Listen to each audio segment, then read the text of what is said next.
Promo ನೋಡ್ತಾ ಇದ್ರೆ, ಹಾಗೆ ಹೊಸ ಸೀರಿಯಲ್ ಮಾಡ್ತಾ ಇದ್ದಾರೆ. ಇಷ್ಟು ದಿನ ವಾರಕ್ಕೊಂದೇ ದಿನ ಬರ್ತಾ ಇದ್ದೆ, ಇವಾಗ ವಾರ ಫುಲ್ ಬರ್ತೀನಿ ಅನ್ನೋ ಒಂದು ಖುಷಿ ಇದೆ. ಯಾವಾಗಲೂ ನಾನು ಹೇಳೋ ಹಾಗೆ ನಾನು ಜಿ ಕನ್ನಡಕ್ಕೆ, ಬಾಸ್ಕಿ ಸರ್ ಅಂಡ್ ಟೀಮಿಗೆ ಗ್ರೇಟ್ಫುಲ್ ಆಗಿರ್ತೀನಿ. ಆ್ಯಂಡ್ ನನ್ನನ್ನು ನಂಬಿ ನನಗೆ ಸೀರಿಯಲ್ ಆಪರ್ಚುನಿಟಿ ಕೊಟ್ಟಿದ್ದು ಸುಬ್ಬು ಸರ್ಗೆ ಆ್ಯಂಡ್ ಉಮಾ ಮ್ಯಾಮ್ಗೆ ಥ್ಯಾಂಕ್ ಯು ಸೋ ಮಚ್. ನನಗದೊಂದು ಫಿಯರ್ ಇತ್ತು, ಹೆಂಗಪ್ಪ ಸೀರಿಯಲ್ದು ಅಂದರೆ ಡೈರೆಕ್ಟರ್ ಹೇಗಿರ್ತಾರೆ, ಪ್ರೊಡಕ್ಷನ್ ಟೀಮ್ ಹೇಗಿರುತ್ತೆ ಅಂತ. ಬಟ್ ಆ ಭಯ ಇಲ್ದಂಗೆ ಫ್ರೆಂಡ್ಲಿಯಾಗಿ ಹೋಮ್ಲಿ ಟ್ರೀಟ್ ಮಾಡ್ಕೋತಾ ತುಂಬಾ ಚೆನ್ನಾಗಿದೆ. ನಾನು ಹೇಳಿಲ್ವಾ, ಹುಡುಗಿ ಇರೋದೇ ಹೀಗೆ, ಪಾತ್ರಕ್ಕೆ ಮಾತ್ರ ಅಲ್ಲ.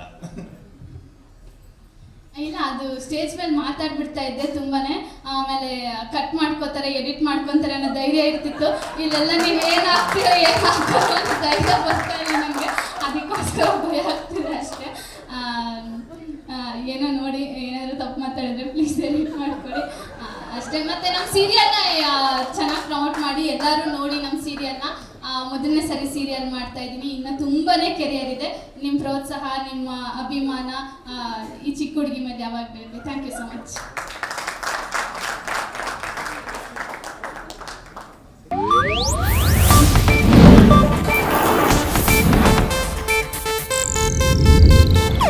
ಇದು ಏಷ್ಯಾನೆಟ್ ನ್ಯೂಸ್ ನೆಟ್ವರ್ಕ್ ಪ್ರಸ್ತುತಿ.